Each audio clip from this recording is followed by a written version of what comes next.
What's up la gang, tellement content de vous retrouver pour un 60e épisode de Success Factory. 60 épisodes, et on est rendu sexagénaire, c'est pas rien. 60, malgré on n'a pas 60 ans, mais on a fait 60 épisodes. Et pour fêter ce 60e épisode-là, on reçoit nul autre que Stéphanie Légier, qui est la VP Marketing et Vente chez Confiserie Mondou. Si vous ne connaissez pas cette entreprise-là, Mondou, vous l'avez certainement déjà vu dans un dépanneur québécois de ce monde, parce qu'ils ont quand même pas mal d'espace tablette avec leur marque phare, qui est les bonbons Sweet 16, là, les bonbons que vous voyez souvent des packs mix là, de bonbons avec un emballage multicolore, avec des couleurs assez flash. C'est Confiserie Mondou qui a ça, mais ils ont plusieurs autres marques aussi et ils sont distributeurs de plusieurs marques américaines comme Nerds et Mike and Ike, mais une bonne dizaine, plusieurs dizaines de marques dans leur portefeuille de marques. Donc, on interview Stéphanie Léger, la VP Marketing et Vente. Ça fait 4 ans qu'elle est dans l'organisation, dans cette belle compagnie familiale-là, qui, j'ose le dire, un beau petit fleuron québécois. Sont super bien placés dans cette industrie-là. Et là, on parle du développement pan-canadien, du développement américain que l'entreprise est en train d'entamer et qui est déjà bien en marche d'ailleurs. Et on parle entre autres de ça. On parle de comment que Stéphanie arrive à inspirer son équipe à travers l'empathie et plusieurs autres outils qu'elle a dans son arsenal. C'est super intéressant de parler de cette partie-là. Je suggère grandement de l'écouter jusqu'à la fin. On a vraiment beaucoup de beaux invités qui s'en viennent dans les prochaines semaines à Success Factory. On est rendu avec un studio de podcast, je vous en parlais il y a quelques semaines. On est rendu avec ce beau studio-là, avec décors interchangeables. Si jamais vous cherchez un studio pour venir enregistrer votre podcast, on peut vous arranger ça. Notre deuxième podcast est en train d'être shooté, là, l'apéro RH, qui va revenir pour une deuxième saison. C'est Maude, mon associé, qui s'en occupe présentement. Et ça va être tout shooté en vidéo et ça devrait arriver là, vers la fin septembre, le premier épisode de ça, qui va culminer en un événement, encore une fois, cette année, qui est l'apéro RH en présentiel. Le podcast Success Factory va être enregistré bientôt dans les studios aussi. Ça devrait être aux alentours de l'épisode 65-66 que vous devriez avoir les premières vidéos. Si vous écoutez le podcast sur Apple Podcast ou Spotify, vous allez pouvoir continuer de l'écouter là naturellement. Même chose sur YouTube. Mais sur YouTube, il va y avoir l'ajout de la vidéo. Puis on va naturellement faire des petites capsules avec ça qu'on va poster ici et là sur nos réseaux sociaux. Si vous aimez le podcast, n'hésitez pas à nous follow, le subscribe, like, tout ce que vous voulez. Ça donne un petit coup de main aux beaux petits algos. Ça fait connaître des beaux entrepreneurs qu'on a et ça fait connaître le podcast. Vous savez comment on est à la merci des algos. Mais il faut encourager ça. Puis c'est notre belle petite tape dans le dos que vous nous donnez quand vous faites ça. Et bon, ben, je pense que j'ai assez parlé. Moi. On s'en va sans plus tarder dans le podcast. Et, donc, je vous laisse à notre belle entrevue de moi et mon co-hôte habituel, Simon Yee, qui interviewe la super Stéphanie Léger. Bonne écoute, la gang.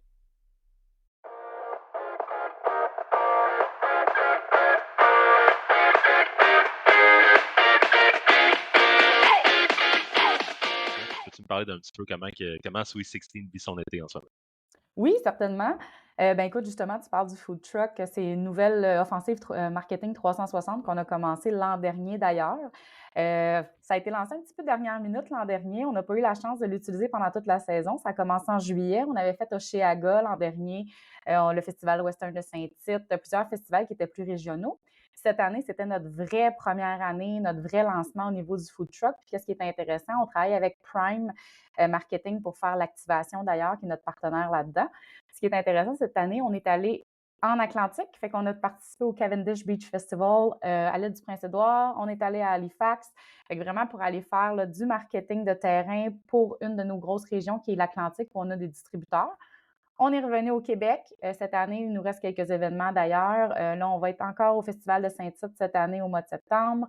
On a fait d'autres festivals qui sont régionaux. Puis, on a eu la chance cette année aussi, comme on développe le territoire de l'Ontario, d'être au Boots and Heart, dans le fond, à Barrie, qui a eu lieu la fin de semaine dernière. Notre premier événement officiel en Ontario pour justement souligner notre arrivée sur le territoire.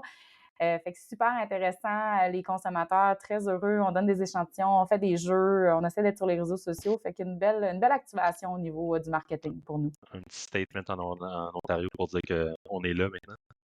Oui, ben écoute, nous, c'est relativement nouveau. C'est sûr qu'on travaillait déjà avec l'Ontario, puis surtout au niveau des entrepôts. Donc, quand on parle de compte entrepôt, on parle des Costco de ce monde, les Loblaws, Sobeys. Mais on n'avait pas notre propre équipe de distribution parce qu'il faut savoir qu'à la base, Sweet 16 Mondou, on est une compagnie de distribution aussi. Donc, on a nos propres marques, mais on distribue aussi des marques partenaires. On a 50 distributeurs. Souvent, les gens ne pensent pas qu'on en a tant que ça, mais au Québec, on en a 7 en Atlantique. Puis, on s'est dit dans l'an dernier, OK, là, on n'est pas en Ontario, il faut qu'on trouve une moyen de développer le terrain, le territoire. Fait qu'actuellement, on est rendu quand même à 14 distributeurs qui couvrent l'entièreté du territoire de l'Ontario pour justement pousser la marque à travers le territoire. Et c'est de là, justement, qu'on investit beaucoup plus en marketing, dont les nouvelles campagnes qui ont eu lieu en Ontario. Je trouve toujours ça intéressant quand les compagnies ont des modèles d'affaires, dans le fond, un peu B2B, mais que vous devez faire de la promotion B2C parce que vous vendez, tu sais, concrètement à des revendeurs, mais vous devez faire plaire vos produits aux consommateurs. Où tu trouves le juste milieu? Je te dirais que c'est vraiment justement un peu 2 types de clientèle, puis je te dirais même qu'on en a une troisième parce que bon, oui, en effet, il faut qu'on parle à nos détaillants. Toutes les grandes bannières de ce monde, on est beaucoup, tu sais, tantôt je parlais surtout de bannières entrepôts, mais on est aussi beaucoup nécessairement dans le dépanneur, des Circle K, des couche-tard. Il faut qu'on parle à nos détaillants, fait qu'il faut qu'on arrive à trouver le juste milieu, oui, pour plaire au magasin, pour attirer le consommateur, mais il y a aussi justement notre consommateur. Il faut comprendre leurs besoins, comprendre le marché, comprendre justement les nouvelles tendances, s'assurer d'être à l'avant de la parade. Puis notre troisième, si on veut, type de consommateur, bien, tantôt quand je parlais de nos distributeurs, 80 de nos distributeurs actuellement sont des franchisés, donc achètent de nous pour revendre. Fait qu'il faut qu'on s'assure qu'ils embarquent dans nos concepts, que le marketing travaille pour eux, que justement nous-mêmes, on travaille pour eux. Fait qu'on a pratiquement, là, je te dirais, 3 niveaux là, de clientèle à satisfaire. Fait on essaie d'y aller là, vraiment. Nous autres, ce qui est important, c'est que quand on crée un produit, première des choses, on est allé chercher nos données de marché. On est équipé de Nielsen, on suit les données de marché, on travaille avec la MAPAC, le groupe export, pour être sûr d'avoir les bonnes informations. Et puis vraiment, là, on s'assure, bon, ben, tous nos lancements de produits, on répond aux besoins de nos consommateurs, on répond aux besoins de nos détaillants. Puis c'est un peu maintenant comme ça qu'on fonctionne là, pour tous nos lancements de produits ou nos recherches là, et développement à l'interne. Fait que là, on est dans le jour présent en ce moment, mais prenons du recul un peu. Comment on est arrivé à un modèle, tu sais, 3 consommateurs? Comment Mondou est venu? Écoute, Mondou, ben, j'imagine que vous avez quelques données de marché sur l'entreprise. Ça date de 1967. C'est une compagnie familiale pour, l'information de tous. C'est pas privé, c'est privé, excusez-moi, c'est pas public. C'est toujours privé. C'est la troisième génération justement qui est, dans l'entreprise maintenant. Le fondateur, monsieur Normand Mondou, aujourd'hui, c'est son anniversaire d'ailleurs, il vient d'avoir 93 Bonne ans. fête, bonne fête. Est au bureau d'ailleurs, on l'a amené luncher, vient toujours au bureau, vient jouer au golf avec nous. Dans le fond, ses 2 fils ont repris l'entreprise par la suite, Jean et Yvan Mondou. Ils ont vraiment, eux, qui ont amené l'entreprise ailleurs en développant le réseau de distribution, en développant la marque Sweet 16, qui était une idée de Jean Mondou de faire des mix de bonbons en soi. Et puis là, dans le fond, tu as les 3 enfants, qui est Marie-Josée, Jean-Philippe et Sébastien, qui reprennent le tout à titre de vice-président innovation, vice-président production et puis directeur IT. Fait que vraiment, eux sont dans l'entreprise, on travaille beaucoup avec eux pour amener l'entreprise ailleurs, travailler le marketing. Fait que c'est vraiment, je te dirais, innovation constante, service au niveau de notre réseau DSD, service chez nos clients, vraiment première chose qui est importante pour nous et qualité du produit. On travaille avec des fournisseurs avec lesquels Jean Mondou, Yvan Mondou ont eu des relations depuis des dizaines d'années, s'assurer de garder de bonnes relations, d'avoir toujours une qualité de produit qui est à la hauteur de ce qu'on recherche. Puis dans le fond, la troisième génération continue à perpétuer la tradition, si on veut. Et puis oui, puis encore là, ben, on s'équipe de plus en plus d'une équipe qui continue à grandir avec les résultats de l'entreprise. Et puis là, ben, on développe, on était vraiment, si on veut, le Québec, c'est notre village gaulois, un produit de bonbons gommis, si on veut, donc des bonbons de type mou, si on veut, et c'est un produit Mondou sur 2 au Québec actuellement qui est vendu dans les dépanneurs.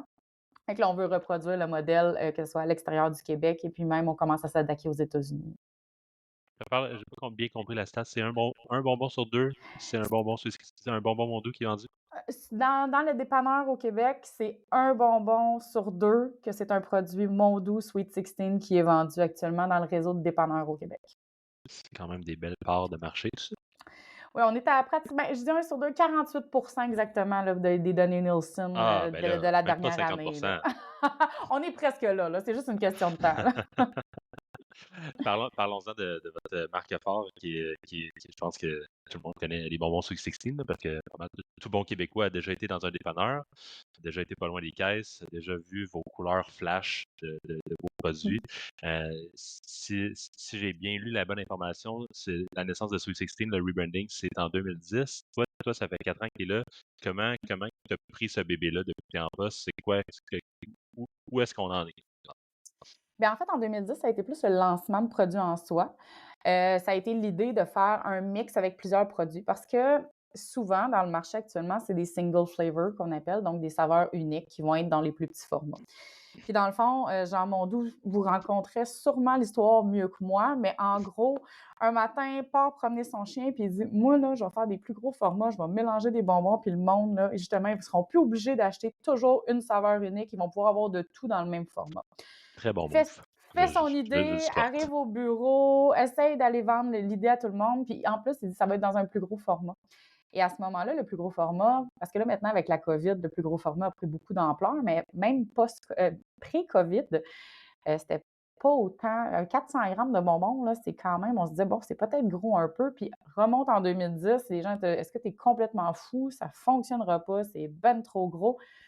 Finalement, projet prend forme, foncé à l'interne et c'est parti. Puis dans le fond, il y a 4 ans, là, on a fait vraiment changement des emballages, rebranding de Sweet 16, réorientation versus un marketing qui était beaucoup plus fort pour s'assurer là, justement de venir soutenir. Et puis on le voit au niveau, la même chose, au niveau de la catégorie de jujubes, dans le fond. C'est vraiment les mix qui drive la catégorie, qui amènent la catégorie ailleurs. Désolée pour l'anglicisme. C'est vraiment ça qui fait que la Laisse-toi aller. catégorie continue là, à augmenter là, au niveau des mix. Et puis, bon, on voit la compétition un peu copier l'idée, tout ça. C'est parfait. Fait qu'on se dit tout le temps, quand que les autres suivent la tendance, c'est qu'on est dans le bon chemin. Puis c'est vraiment nos produits forts, c'est les mix. Est-ce que tu as participé justement au début de ça? Tu as dit que ça fait à peu près 4 ans de ça. Ouais. Est-ce que tu es arrivé dessus? Le projet était déjà en cours? As-tu commencé le projet? Dans le fond, moi, c'est mon patron qui était le vice-président vente et marketing au moment, Mathieu Pilon, qui a vraiment pris le projet de faire le rebranding au grand complet. Moi, quand je suis arrivée, ça faisait peut-être 5 mois que le lancement avait été fait avec la nouvelle image, avec les nouveaux sacs. Fait que ça faisait peut-être 5 mois. Puis là, à partir de là, je suis vraiment embarquée dans le projet de soutenir au niveau des campagnes marketing, d'amener le brand ailleurs. Et moi, dans le fond, quand j'ai été engagée au niveau avec l'entreprise, c'était surtout pour amener la marque à l'extérieur du Québec parce que je venais, mon expérience, moi, était surtout avec les grandes bannières hors Québec. Fait que c'était mon premier mandat à titre de directrice de compte majeur quand j'ai commencé chez Mondou. Puis là, tu nous as donné un petit scoop avant qu'on commence officiellement, que justement, là, Sweet 16, votre but, c'était vraiment de pousser l'envergure en Ontario, aux États-Unis aussi un petit peu, puis que là, vous pensez peut-être à faire un rebranding 2.0. Oui, ben écoute, on se dit toujours une marque a toujours une vie, mais on veut toujours la revitaliser pour s'assurer d'avoir le bon alignement versus le besoin de nos consommateurs aussi. Donc, on est allé analyser actuellement justement nos emballages, notre marque. Est-ce qu'on est encore à la bonne place? Puis comme tu l'as souligné toi-même, ben écoute, on veut développer la marque dans le Canada anglais. On veut que les anglophones connaissent beaucoup. On est très fort dans le Québec francophone. On veut conserver ce consommateur-là. On adore notre consommateur. Et comment on fait pour aller chercher aussi le consommateur anglophone, le Canada anglais, et puis éventuellement aussi aller chercher les États-Unis? Parce que peut-être petite note, aux États-Unis surtout, le Sweet 16 est très associé avec la fête des jeunes filles, le 16 ans, là, le 16 birthday. Fait que c'est vraiment là qu'on se disait, est-ce que justement la connotation, est-ce qu'il faut qu'on change un petit peu le branding? Est-ce qu'on a besoin de l'adapter pour certains marchés? Fait qu'on est en analyse, puis on a fait faire justement des études de marché de la part de Léger Marketing, puis aussi avec nos 2 agences partenaires externes qui sont LG2 à Toronto et BRAC au Québec. On travaille avec eux pour s'assurer d'avoir le bon alignement. Puis, surprise à venir éventuellement pour juin 2024. On voudrait voir un peu vers où on s'en va avec tout ça. Est-ce qu'on change complètement tout? Est-ce qu'on garde la même orientation et on se met à jour au goût du jour? On est à travailler tout ça. Ouais, Sweet 16, c'est vraiment votre marque forte, mais vous avez quand même un beau portefeuille de marques. C'est quoi, le pie chart de vos brands? Comment ça se situe en ordre d'importance? C'est sûr, Sweet 16 étant vraiment notre marque numéro un. On parle, là, je te dirais, 60 de nos ventes. Comme je disais tantôt, on est une compagnie de distribution aussi. Donc, 60 de nos ventes, là, en général, ça va être des produits de Sweet 16 déclinés dans plusieurs formats, là, que ce soit du 400 grammes, du 135, on a de la chaudière. Fait que vraiment, ça, c'est le gros de notre portfolio, puis c'est vraiment notre marque forte, là. C'est celle qui est vraiment connue, puis qui a vraiment une notoriété qu'on veut aussi augmenter à l'extérieur du Québec. On avait la marque Apéro. On est toujours propriétaire de la marque Apéro. Projet qui a peut-être un peu moins bien fonctionné. Fait que c'est une marque qui est appelée à disparaître, mais c'est un cocktail gummy, dans le fond, qu'on appelle un bonbon à saveur d'alcool, qui n'avait pas d'alcool à l'intérieur. On avait développé ça. La marque nous appartient. Reviendra-t-elle de ses cendres? C'est à suivre, mais pour l'instant, la marque est mise un peu sur la glace. Et puis, on est aussi propriétaire de la marque Giacomo, les chocolats de Pâques. Fait que ça nous appartient aussi. Fait que je vous dirais que ça représente là, en gros peut-être un 10 de notre portfolio. C'est beaucoup plus saisonnier. Comme vous savez, on sort nos lapins de Pâques, nos lapins à Pâques, exactement. Donc, on est un peu aussi en train de regarder au niveau de notre branding, qu'est-ce qu'on veut en faire. On l'a changé justement, ça aussi. Au niveau de l'image de marque, au niveau des emballages, ça a été changé l'an dernier. Fait qu'on est en train de l'évoluer, si on veut, tranquillement dans le temps, celui-là. Puis sinon, je te dirais qu'il y a peut-être un 20 de notre portefeuille qui est des produits de distribution. Donc, on travaille avec d'autres fournisseurs de bonbons, que ce soit Régal, que ce soit Exclusive Candy, avec des marques fortes, un Maurice National, donc qui va vendre des Nerds, tout ça. Fait que c'est nos partenaires d'affaires qu'on fait leur distribution pour eux dans certaines bannières ou territoires attitrés. On a aussi des produits de l'équipe de la Petite Bretonne. On travaille avec Bad Monkey pour le popcorn. On fait de la distribution dans le channel de dépanneurs pour eux. On travaille avec Great Canadian Meat. Fait que vraiment, on vient bonifier notre portfolio pour que nos distributeurs deviennent un peu un one-stop shop. Donc, quand ils arrêtent dans un dépanneur, ils sont capables d'offrir là, une variété de produits. Et on est en train de développer d'autres marques que pour l'instant, je peux vous lancer un petit scoop. On va avoir Oh! éventuellement Scoop ligne, City, c'est que ça s'appelle ouais, aujourd'hui. ouais. Ligne de produits vegan à venir. Fait qu'on est Nice. en train de travailler là-dessus. Veux pas, on a la tendance, on voit la tendance des produits, le better for you, tout ça. Mhm. Fait qu'on est en train de travailler là-dessus. Et une grosse marque, on va l'appeler marque nationale dans des bonbons un peu plus enfants, si on veut. Très fort en Europe. On est en train d'avoir des discussions là, pour amener la marque au Canada. À suivre mars 2024. Vous me semblez très agressif sur le développement de produits et la distribution, hein, c'est beau à voir. Mais juste, tu parlais de certaines marques, dont Apéro, Giacomo, on parle souvent de réussite dans la vie. Je suis curieux de savoir juste qu'est-ce qui a fait en sorte justement que Apéro, mettons, tu as amené ça un 2 bullet point et demi, là. Qu'est-ce qui a fait que le bonbon Apéro, justement, ça ait moins marché que vous pensiez? Je dirais qu'il y a peut-être 2 facteurs qui font que le bonbon n'a peut-être pas aussi bien marché ce qu'on pensait parce qu'il y avait une niche. On avait vraiment fait nos études de marché. Il y avait une niche pour le produit. Je pense si on y va là, avec justement notre analyse là, En suite à rétrospection? ouais, exactement, là, on l'a sûrement pas lancé dans le bon channel, dans le bon réseau de distribution. Donc, on l'a mis beaucoup dans les dépanneurs. Est-ce que ça aurait été un produit qui aurait été mieux d'être dans la boutique, dans l'épicerie, dans les canaux alternatifs, si on veut? Fait que ça, première des choses. Après ça, on a un peu repensé à la stratégie. On s'est dit, bon, est-ce qu'on était aux bons endroits avec ce produit-là? Et deuxième chose, est-ce qu'on s'est complètement assumé sur un bonbon à saveur d'alcool? On a un peu essayé de camoufler, pas camoufler, je ne sais pas comment le dire autrement que ça, mais un peu, au début, on était supposé avoir des verres, des cocktails sur le sac, puis bon, finalement, on a enlevé tous les visuels qui étaient relatifs à l'alcool. On voulait être sûr que les gens comprennent qu'il n'y avait pas d'alcool à l'intérieur, mais je pense que ça a fait peut-être un peu de la confusion au niveau du type de produit. Je vous dirais que c'est surtout les grandes raisons. Et puis, en plus, le bonbon était trop gros. On a fait des tests, on en a voulu des plus petits, avec notre fournisseur, voir comment on le voulait. Le bonbon était trop gros, pratiquement impossible de le manger un seul morceau. Ça aussi, ça l'a fait. On a eu des commentaires un peu négatifs à ce niveau-là. Donc, on fait des bons coups, on en fait des moins bons. L'idée était bonne, mais à un moment donné, on ne veut pas s'acharner non plus sur des choses. Fait qu'on décide de prendre un pas de recul, repenser le tout et on reviendra si on a à revenir avec ça. Mais pour l'instant, on a décidé d'arrêter. Parlant de bons coups, vous êtes présentement sur une nouvelle campagne publicitaire les bonbons qui riment un petit peu avec gastronomie. Peux-tu nous parler de ça un petit peu? C'est quoi les insights sur lesquels cette campagne-là a été basée? C'est quoi l'idéation, l'exécution à l'endroit de ça? Dans le fond, justement, cette campagne-là qu'on a fait, c'est notre première campagne avec notre partenaire LG2 à Toronto. C'est une campagne qui ciblait vraiment le marché de l'Ontario en soi. Fait que nous, ce qu'on avait demandé, justement, au niveau des insights, qu'on essayait de vraiment communiquer, tantôt on parlait au niveau de nos fournisseurs. Nous, c'est la marque de commerce de Mondou, la marque de commerce de Sweet 16, de toujours avoir un bonbon de qualité, de travailler avec des partenaires de qualité.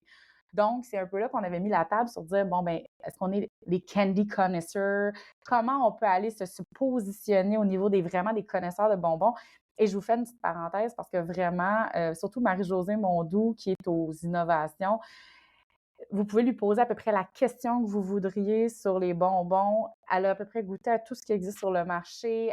Elle goûte ça comme elle goûte des vins. Fait qu'on au début, on faisait un peu des blagues. On disait, OK, est-ce que ça peut être comme un œnologue? Puis là, elle fait des tests, puis elle goûte, puis ça.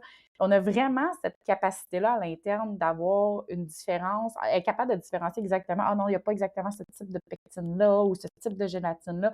Elle est capable de le différencier, là. Fait que c'est parti un peu de là, puis c'est vraiment dans l'ADN de la compagnie de s'assurer d'offrir un produit de qualité toujours. Fait que première des choses, un peu quand on a discuté de tout ça avec LG2, ils nous ont dit, bon, écoutez, c'est clair, vous vous positionnez dans le fond, un positionnement plus haut de gamme, puis c'est vraiment important pour nous. Fait que comment on peut faire pour faire comprendre à nos consommateurs, ben on a vraiment un bonbon de qualité, qu'on ne vienne pas se faire comparer avec n'importe quel autre, on appelle ça un rebagger, dans le fond, qui va mettre des bonbons en sac, mais pas n'importe quelle qualité de bonbon non plus. Fait qu'on a essayé d'aller jouer là-dessus, justement, puis aussi aller jouer sur le fait que nos mélanges, c'est une autre chose. On ne peut pas mélanger n'importe quel bonbon ensemble parce que ça fait des réactions chimiques. Il faut faire des tests. Il y a vraiment des tests qui sont faits de 3 à 6 mois pour s'assurer que le bonbon ne devient pas humide, qu'un ne contamine pas l'autre, que le goût ne change pas en les mélangeant. Fait qu'il y a vraiment une espèce de science aussi au niveau du mélange de bonbons pour s'assurer que tout va bien ensemble. Fait que c'est un peu ça qu'on voulait communiquer en Ontario. Et Ontario, on est ici, on connaît nos bonbons, on a une qualité. C'était un peu l'idée derrière tout ça, là, avec la campagne de Candy Connoisseur. Premièrement, ça me fait rire extrêmement beaucoup le visuel du blind tasting des bonbons comme on goûte des vins. Je pense que lui, c'est un 2017. tu sais. Ça mène à deux questions. C'est qui votre persona type en termes de clientèle, d'audience? Et c'est quoi les canaux, pas en termes de points de vente, mais en termes de canaux marketing que vous avez utilisés avec vos campagnes pour les rejoindre? Je te dirais qu'en tant que persona, on en a 2 principaux.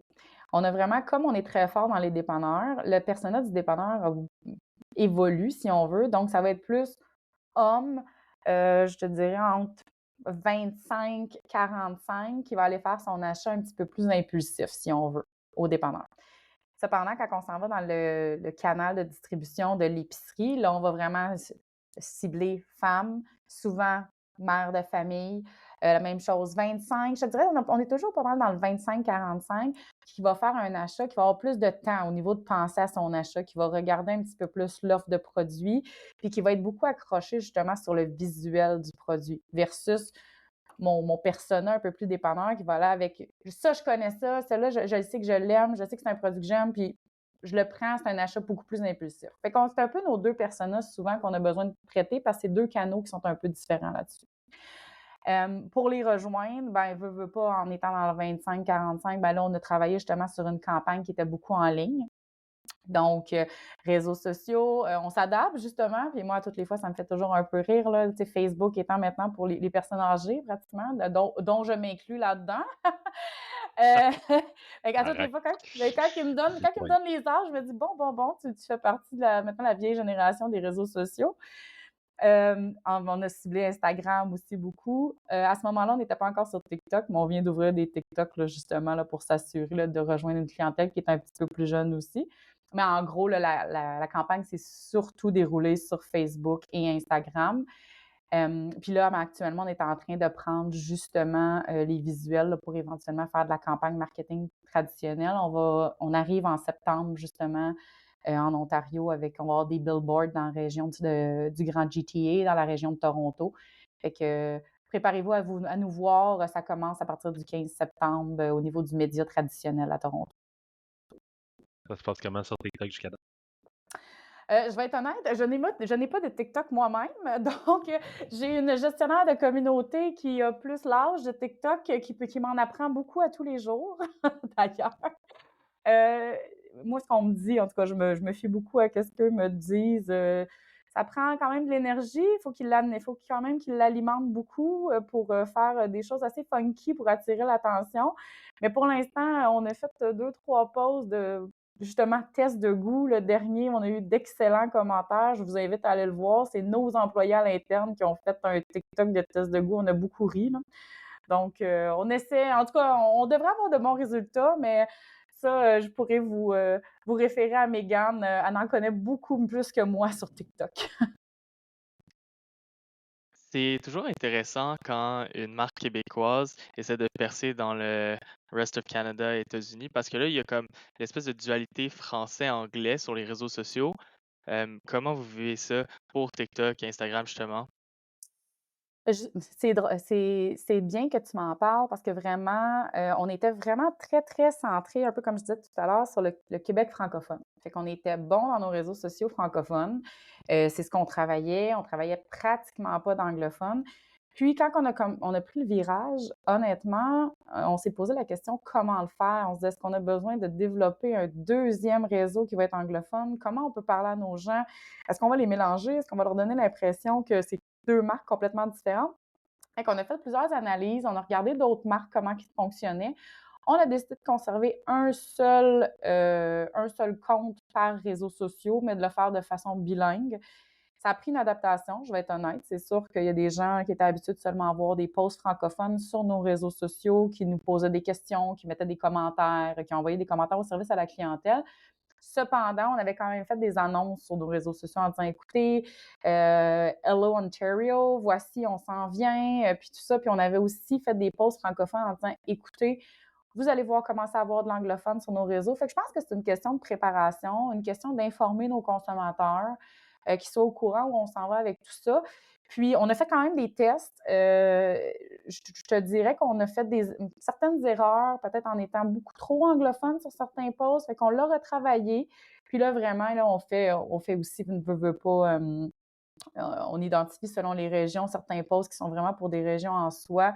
Mais sinon, on essaie de travailler beaucoup dans des posts bilingues qui s'adressent bien aux deux marchés. Mais c'est sûr que ça prend des posts qui sont adressés à chacun des marchés pareil. Ça prend quand même des choses qui sont spécifiques. Les références ne sont pas les mêmes. Comme je dis, on a fait des tests et on voit vraiment des réactions sur certaines de nos vidéos. Ça fonctionne en Ontario. Les gens trouvent ça très, très drôle. Puis là, ben, tu vois qu'au niveau du Québec, les gens sont comme, je sais pas trop ça où tu t'en vas avec tout ça. Fait qu'on on est en adaptation, honnêtement. On travaille avec BRAC au niveau de nos réseaux sociaux, avec notre équipe interne aussi. Puis on a une personne qui s'occupe de la gestion de communauté à l'interne. Mais vraiment, ils sont en train d'analyser beaucoup pour s'assurer qu'on soit le mieux adapté. Mais oui, je te dirais qu'on est vraiment dans l'adaptation actuellement, mais je crois que là, on est bien orienté au niveau de la stratégie. Tu as quand même un rôle qui est englobeur justement de tous tes partenaires, l'équipe interne, etc. Et il y a beaucoup de canaux de vente pour vous, mais aussi genre, comment le touchpoint consommateur. C'est quoi les gros trends dans lesquels tu crois, dont tu veux mettre le plus d'efforts en ce moment? Au niveau dans ma catégorie, tu veux dire? Ou Ouais, ben oui, pour rejoindre tu sais, tes consommateurs, soit de ton côté, dans tes distributeurs, tes franchisés ou les consommateurs. C'est vraiment, c'est quoi en ce moment tes gros points qui sont la vérité pour toi, comme on doit mettre notre énergie là-dedans? Je te dirais qu'au niveau, des grosses tendances, là et puis c'est drôle parce on a vraiment vu avec la COVID un changement au niveau des tendances, au niveau des achats du consommateur. On se disait: «Bon» on a vu par exemple, au niveau, de la COVID, puis je pense que c'est dans l'ensemble de l'agroalimentaire, vraiment un penchant vers le gros format. Il y avait déjà des gens qui achetaient en gros format, mais tu sais, on se disait: «Oh wow, 400 grammes de bonbons, mon Dieu, les gens jetteront pas plus que ça». Puis là, on a sorti le 900 pendant la COVID. Puis on est rendu avec une chaudière de 1,75 kg. Puis on se disait, waouh, les gens vont-ils embarquer? Ben écoute, ils ont embarqué, puis ils embarquent encore. Ça a été un de nos meilleurs vendeurs du mois de juin. On fait des shows dans les épiceries, les gens en achètent. Puis là, on se disait, est-ce qu'on se cannibalise aussi? Il faut faire attention, parce que si tu m'achètes une chaudière de 1,75, est-ce que tu vas me juste en racheter dans 3 mois? Ben non, ça fonctionne quand même. Les gens les consomment. Est-ce qu'on plus on en a, plus on en mange? Ben peut-être aussi. C'est sûr qu'il y a des tendances aussi. L'été, bon, on va se dire, là, c'est les vacances, on se permet, on part en camping ou quoi que ce soit, puis on en consomme plus. Fait que vraiment, la tendance des gros formats, c'est quelque chose qui reste. Est-ce qu'avec la récession, ça va être encore le cas? Là, on est en train de suivre beaucoup nos données de marché, justement, pour voir un peu, là, est-ce que le consommateur va continuer à suivre au niveau de l'intention d'achat, au niveau du dollar dépensé?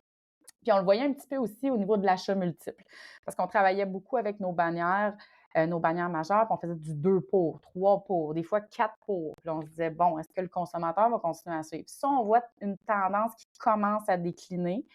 Cependant, le 2 pour fonctionne encore très bien. 3, 4 pour, ça dépend un petit peu où est-ce qu'on va se positionner au niveau du prix de détail. Fait que ça, je te dirais que c'est une des tendances qui continue. Les mix, honnêtement, nous, c'est nos produits forts, c'est nos mix. C'est encore ça qui entraîne la catégorie du jujube vers le haut. Le consommateur aime avoir des produits différents dans le même sac. Il peut se permettre de goûter à plusieurs choses. Fait que ça reste qu'on le voit, c'est quelque chose qui continue à croître. Puis une autre chose qui peut être intéressante aussi, c'est la réglisse. Honnêtement, la réglisse est en croissance. C'est un produit, nous, la même chose. On a des réglisses qui sont exclusives au Canada. On voit une croissance au niveau des produits, au niveau des mix de réglisse aussi. C'est quelque chose. Fait que le mix, c'est même déplacé vers la réglisse, on le voit. Je te dirais que la dernière, peut-être, tendance qui est vraiment importante au niveau du bonbon, c'est le bonbon pour enfants que nous, on appelle à l'interne le novelty candy. Fait que souvent, là, le petit truc en plastique avec du spray dedans ou avec des petits bonbons, des petits jeux qui devient un jouet pour l'enfant aussi. C'était une tendance qu'on se disait avant COVID. Bon, est-ce que ça va continuer à croître? Tu sais, l'utilisation du plastique, des fois, tu sais, l'aspect non environnemental, un peu moins de ce bonbon-là. Mais écoute, pendant la COVID, bon, ben, tu sais, tu savais pas quoi faire avec ton enfant. Tu l'amenais au dépanneur et puis tu achetais un bonbon. En général, c'est ce qu'ils choisissaient. Fait que dans le fond, c'est ça. Fait qu'on on a vu vraiment une croissance importante pendant la COVID, puis on se disait, bon, ben est-ce que ça va continuer? Mais oui, ça continue, puis c'est vraiment un produit qui continue à prendre de l'ampleur dans cette catégorie-là. De là qu'on va sortir éventuellement une ligne exclusive en 2024. Fait que je te dirais que c'est un peu les catégories. Puis tantôt, on parlait aussi, peut-être la dernière, dans le Better for You, des produits un peu plus santé, que ce soit justement des lignes de vegan, que ce soit des produits avec peut-être moins de produits ajoutés ou moins de sucre. Fait que, c'est une catégorie aussi qui est en croissance là, dans le bonbon en soi. Là. C'est clair que votre réussite se mesure avec votre revenu, là, votre chiffre d'affaires, puis les tendances du marché, vous vous appuyez dans les tendances du bonbon en tant que tel. Mais personnellement, toi, tu viens d'un parcours de vente. Est-ce que vous mesurez aussi votre succès en termes de points de vente? Est-ce que il est là votre plus gros Key Performance Indicator pour grandir en Ontario? Ou est-ce que c'est vraiment percer le marché, faire connaître vos produits et les points de vente suivent? Je te dirais qu'un suit un petit peu l'autre. C'est sûr que veux pas, plus tu as de points de vente, plus tu vas vendre en général. C'est sûr que tu as toujours la loi de Pareto en vente. Hein, c'est ton 80-20. Là. Fait que tu as 20 de tes clients qui vont amener 80 de ton volume de vente en soi. Fait que c'est toujours le même pourcentage. Fait que c'est sûr qu'on essaie d'aller chercher un maximum de bannières qui travaillent avec nous, qu'on soit capable d'aller chercher un maximum de points de vente. Parce que maintenant, il y a toujours des indépendants dans le marché, mais les bannières absorbe de plus en plus. Le meilleur exemple, disons, Couche-Tard, Couche-Tard, au travers le Canada, écoute, juste au travers le Québec, on parle de près de 800 points de vente, s'étendent à travers le Canada. C'est vraiment, les bannières absorbent de plus en plus d'indépendants à travers tout ça. Ça reste qu'il en reste. Fait que nous, c'est sûr, on travaille avec les bannières, on travaille autant avec les indépendants, mais je te dirais que oui, on se calcule quand même au niveau des points de vente. Mais un dans l'autre, je dirais que les deux sont un peu relatifs, là. Fait que nous, c'est sûr que c'est des indicateurs de performance qu'on va suivre. Ça va être aussi des indicateurs de performance qui sont importants pour nous. C'est au niveau du mix de portfolio de produits que notre équipe de vente va distribuer. Parce que nous, justement, tantôt, on parlait justement du Sweet 16. Ben moi, c'est sûr que c'est ma marque forte. C'est ça que je vais demander à mes gens de vendre sur le marché. Fait que c'est ça qui va être important. Ensuite, le reste, on veut pousser nos fournisseurs, on travaille vraiment avec nos partenaires, mais l'équipe de vente part avec premièrement notre marque, puis ensuite viennent mettre là, tout l'incrémental au travers de ça. Fait que je te dirais que c'est peut-être ça qu'on va regarder pour commencer là, quand on analyse nos performances. Donc, on l'analyse mettons que tu réponds à la même question, mais dans vos board meetings, c'est quoi qui vous excite le plus? C'est quoi qui fait sourire tout le monde d'une shot? Je te dirais que c'est quand j'arrive avec les performances par période et qu'on dépasse nos chiffres de vente. Ça, c'est sûr et certain. Tout le monde va être content. Puis c'est sûr qu'on suit, dans le fond, deux canaux, nous autres, qui est important, c'est notre réseau DSD. Première des choses, le réseau DSD étant nos distributeurs à travers l'Ontario, le Québec, l'Atlantique. C'est des gens, dans le fond, qui sont soit des employés de l'entreprise ou franchisés, comme on disait tantôt. Si ça reste que c'est le cœur de l'entreprise. C'est nos clients. On les considère comme nos clients parce que oui, c'est des franchisés. Ils ont les choix de faire. Il faut qu'ils suivent les alignements de l'entreprise, mais ils ont des choix à faire aussi. Fait que c'est important qu'ils travaillent dans le même sens. Puis la même chose au niveau de nos corporatifs. C'est eux qui font qu'il y a de la distribution. C'est eux qui font que ça fonctionne. On a besoin d'eux pour arriver à faire fonctionner le tout. Fait que c'est sûr et certain que quand on fait nos chiffres au niveau du DSD, ben l'entreprise est en santé. Ça, c'est sûr. Puis sinon, au niveau de nos comptes entrepôts, ben quand on arrive puis on dit OK, ben, on a fait X montant dans nos partenaires comme Walmart, Loblaws, Costco, ben, c'est qu'on a eu une bonne distribution, on a eu des bons emplacements, on est arrivé à faire nos chiffres. Fait que, honnêtement, c'est souvent ça qu'on va regarder. C'est sûr qu'il y a d'autres choses qu'on va regarder au niveau, c'est sûr, quand on parlait de mix portfolio tantôt, ben, ça vient jouer dans la profitabilité de l'entreprise, c'est sûr et certain. Mais vraiment, là, quand notre DSD est en santé, en général, l'entreprise va bien. Non, cool. Vraiment, je suis quand même très impressionné de la croissance de votre entreprise dans les dernières années. C'est vraiment pas rien. J'ai l'impression que vous avez une vraiment solide équipe. C'est vraiment une belle culture d'entreprise. C'est quoi qui fait la force de cette culture d'entreprise-là, de cette équipe?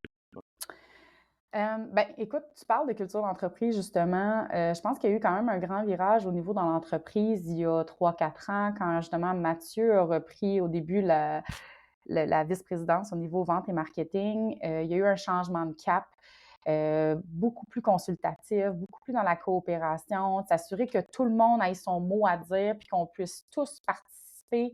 On appelle ça notre projet commun. On a tellement eu une grande croissance de vente dans les dernières années, puis l'implication de tous et chacun est toujours valorisée et est ultra important. Fait à toutes les fois qu'on a un meeting, que ce soit de vente, que ce soit avec nos distributeurs ou que ce soit au corporatif à l'interne, on veut toujours que nos gens comprennent l'importance de leur implication dans le projet parce que si, justement, on ne va pas tous dans le même sens, on ne rame pas tous dans le même sens, on ne pourra pas y arriver. Puis on a besoin de tout le monde pour y arriver. Fait que quand on a refait notre structure, parce qu'on a quand même restructuré à l'interne, on s'est vraiment posé des questions. Est-ce qu'on a les bonnes personnes aux bons endroits? Est-ce que tout le monde a envie d'embarquer dans le projet? Parce que oui, ça va vite, oui, ça bouge vite, fait que ça prend des gens qui aiment ça. Mais d'un autre côté, c'est important pour nous que les gens aient du plaisir dans ce qu'ils font aussi. Puis, on essaie d'être super transparent entre nous. On essaie justement d'avoir la culture de dire, écoute, ma porte est toujours ouverte. À titre de VP, je veux dire, j'espère que vous allez avoir toujours l'impression que vous pouvez venir me parler quand il y a quelque chose ou quoi que ce soit. Fait que ça, c'est quelque chose qu'on essaie d'alimenter, que ce soit à l'intérieur de l'entreprise ou à l'intérieur du département vente marketing. Mais c'est vraiment ça qu'on essaie d'amener à nos gens. Puis je pense que justement, on sent de plus en plus, hey, j'ai fait la différence. Que les gens partent et disent, hey, j'ai fait la différence aujourd'hui. Puis justement, une culture aussi qui amène beaucoup la reconnaissance. Fait que c'est vraiment ce qu'on travaille. Puis je pense que les gens, justement, ont l'impression de participer à un projet commun, là. J'ai l'impression que tu as vraiment du fun là-dedans aussi. Là. Oui, ben écoute, moi, j'ai fait le saut entre la grande entreprise et la PME. Ça va faire maintenant 7 ans. J'ai toujours été en grande multinationale avant de faire le saut dans mon entreprise précédente. Puis, c'est un petit choc nerveux. C'est t'aimes ou t'aimes pas. Il y a vraiment ça. Mais un coup que tu attrapes la piqûre de la PME puis la vitesse PME, c'est ça. T'aimes ou t'aimes pas. Puis c'est le fun parce que ça te permet justement, tu sais, quand on dit de faire la différence, bien justement d'avoir l'impression de faire la différence, l'impression de travailler beaucoup plus près avec les gens, avec la direction, avec les propriétaires. Fait que non, vraiment très belle entreprise. Et puis, tu sais ça, tu peux avoir beaucoup de plaisir et puis en mener assez large. Vous êtes combien présentement chez Mondo? En tout et partout, incluant les gens de la production, les distributeurs, on est près de 230. Quand même, quand même. Toi, tu gères une Ouais. équipe de combien? Nous, avec les distributeurs, dans le fond, qui sont à l'externe, on est un petit peu, presque 90 maintenant. OK. Ouais. T'as 90% de ta charge. Ouais. OK. Quand même, c'est une bonne partie de l'entreprise, ça. Oui, ben on a quand même, c'est ça, quand même plusieurs distributeurs qui sont sur la route, là, fait que ça paraît, là, fait que, qui sont, comme je dis, on a des franchisés qui sont pas nécessairement des employés de l'entreprise directe, mais qui sont franchisés pour l'entreprise, qu'on travaille tous en équipe ensemble, ouais. Très, très, très cool.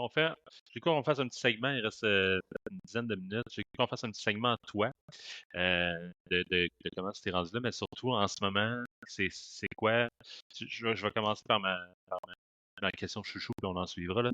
Mais quand tu es, dans ma tête, quand tu es dans la C-suite, quand tu es un VP de quelque chose, tu as ta job à faire, mais tu as aussi tes petits projets chouchou. C'est quoi tes petits projets chouchou? Ben, écoutez, moi, de base, je suis une personne de vente, mais, quand j'ai commencé à me mettre le nez dans le marketing, j'avoue que moi, tout ce qui est justement le campagne marketing, rebranding, j'ai une excellente directrice marketing qui travaille avec moi, mais j'aime tellement ça être incluse, là, je veux voir les campagnes, là, et j'essaie de m'auto-gérer de mes commentaires et laisser les autres les faire, là, mais j'aime vraiment voir ça. J'aime beaucoup ce qui est aussi l'innovation. Quand il y a de l'innovation, puis qu'on va choisir des produits, où on travaille sur des brandings, des nouveautés, là, ça, c'est des choses qui m'allument beaucoup. D'ailleurs, j'ai eu la chance, le printemps dernier, d'aller au ISM, qui est le plus gros trade show de bonbons au monde en Allemagne. Ça a été 3 jours on a beaucoup trop mangé de bonbons d'ailleurs, mais vraiment très intéressant, des fournisseurs à travers Te le baise monde. avant et après ce show-là. En fait, tu fais pas ça. Tu vas pas là. Si tu veux pas te complexer, reste avec de la C'est balance. une VP, là, elle fera pas une erreur stratégique comme ça. Ouais, Habile. ouais, histoire là, de pas tomber émotive, là. Non, j'y vais pas là. Tu as parlé tantôt de ton changement justement de grosse multinationale à la vitesse PME, que là, tu sens que tu sais, tu peux vraiment faire une différence et c'est vraiment le fun. Mais qu'est-ce que tu as retiré de ton parcours justement en multinationale que tu apportes à Mondou? Écoute, j'ai eu de très belles expériences en multinationale, je te dirais surtout au niveau de la structure. C'est sûr que tu apprends justement en multinationale à te structurer beaucoup et d'utiliser des outils de travail puis des méthodes de travail qui font que tu deviens béton dans certains domaines, là. Je veux dire, mon gros de mon expérience en vente vient de, sans les nommer, chez AgroPure, expérience que j'ai adorée d'ailleurs.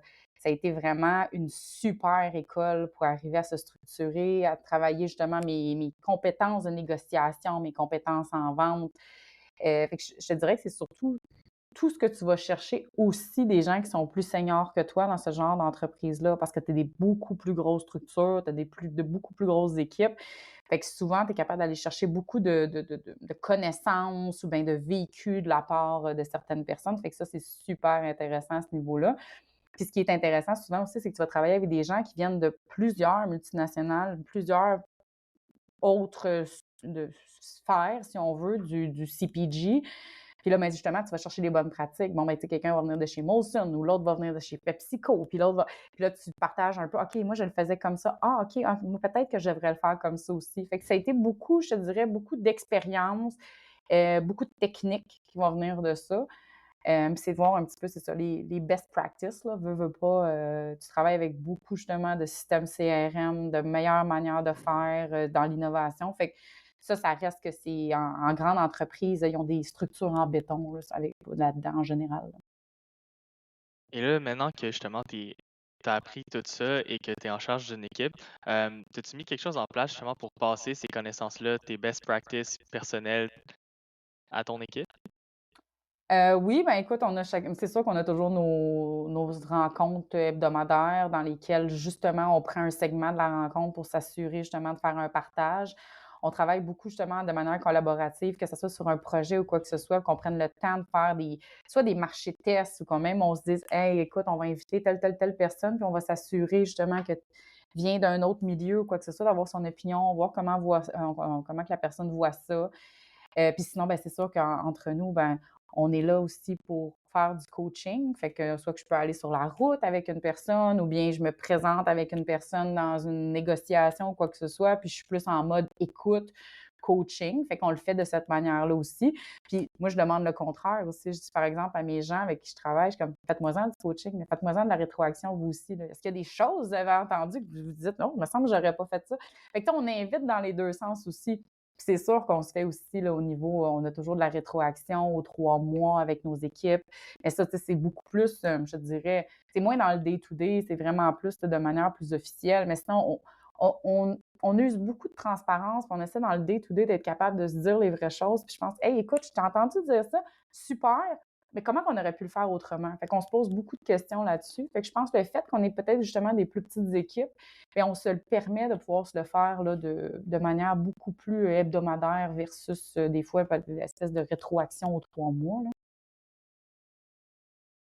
Petite question pour finir ce super podcast-là. J'adore l'épisode jusqu'à présent. Puis je pense que je vais aimer ce qui suit aussi.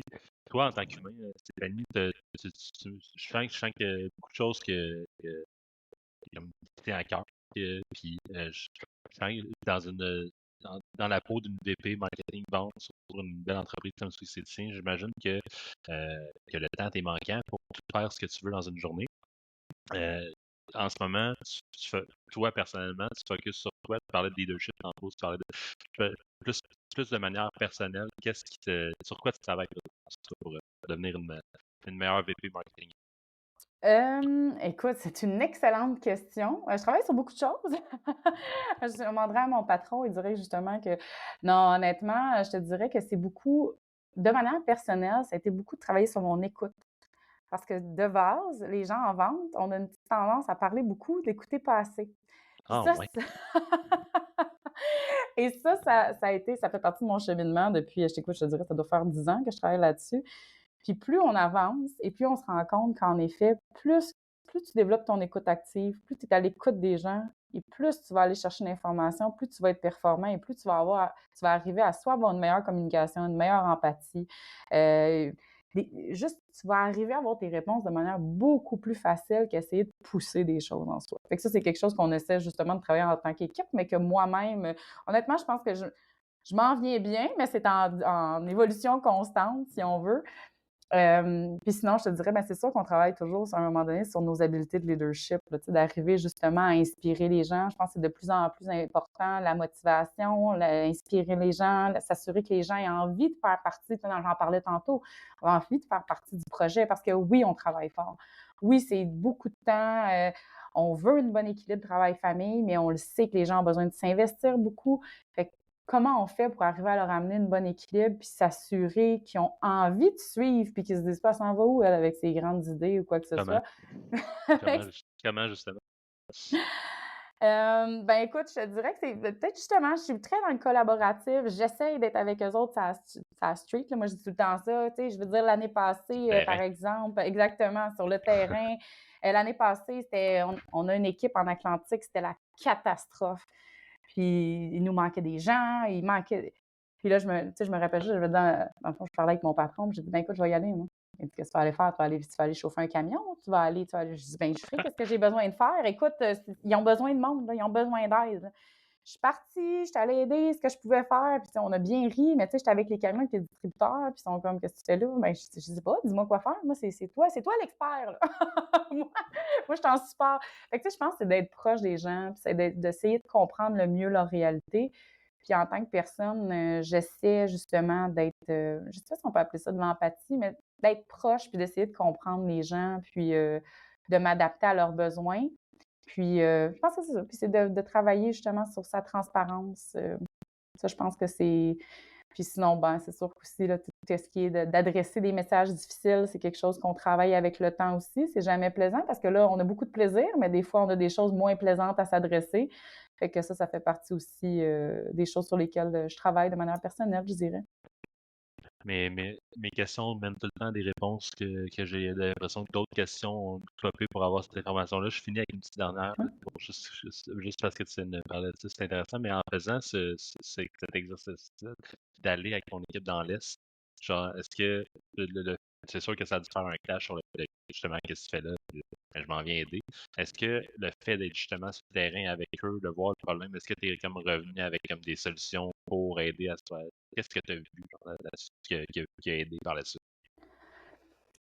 Écoute, je te dirais que première des choses, il y a vraiment eu un rapprochement au niveau de la proximité avec l'équipe. L'équipe avait tendance, puis souvent quand on travaille avec des grandes équipes nationales, puis qu'on a un bureau chef comme nous, par exemple, à Laval, mais les gens qui sont sur le terrain à Halifax, à Moncton, ils ont tendance des fois à se sentir un peu à l'écart du bureau, puis à ne pas se sentir pris en considération. Fait que première des choses, moi, quand je suis revenue, j'ai dit, écoutez, la gang, comment on fait là, pour s'assurer que nos gens qui sont à l'extérieur, que ce soit autant nos gens en Atlantique, nos gens en Ontario, même nos gens à Québec, là, qui ne sont pas nécessairement près du bureau toujours, là, aient l'impression de faire partie de l'équipe tout le temps, puis qu'ils n'aient pas l'impression d'être une partie à part ou de ne pas être considérés dans nos décisions d'affaires.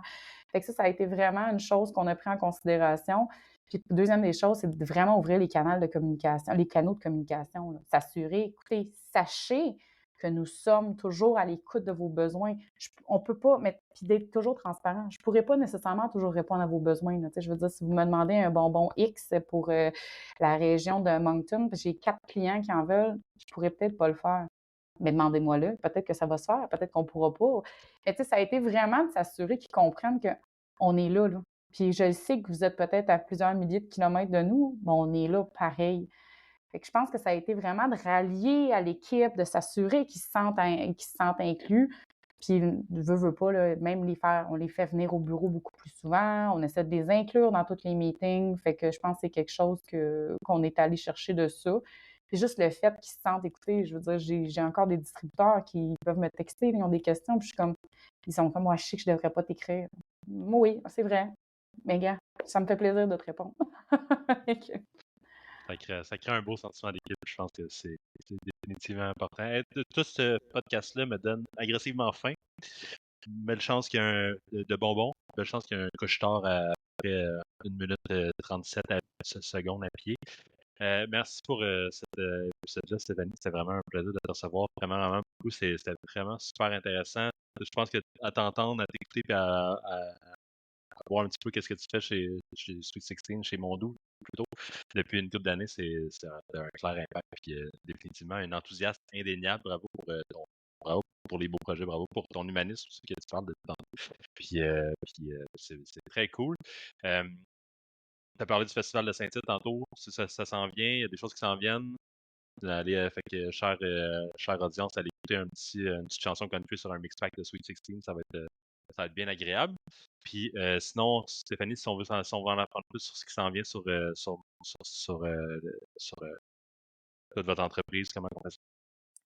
Ben écoutez, suivez-nous sur les réseaux sociaux. Donc, allez vous abonner sur notre Facebook Sweet 16, notre Instagram Sweet 16 ou bien même notre TikTok qui est tout nouveau d'ailleurs. Donc, je vous invite vraiment à venir sur nos réseaux sociaux. Puis, préparez-vous, les nouvelles campagnes marketing pour les produits hivernaux s'en viennent. Donc, petit scoop, on va être à la télé cet hiver. Donc, Yeah. suivez-nous éventuellement sur nos nouvelles campagnes. Et puis, ça va être la meilleure façon de nous suivre. 3 scoops aujourd'hui à Success Factory. C'est beautiful. Encore un gros merci, Stéphanie. C'est vraiment Merci à vous. Merci beaucoup.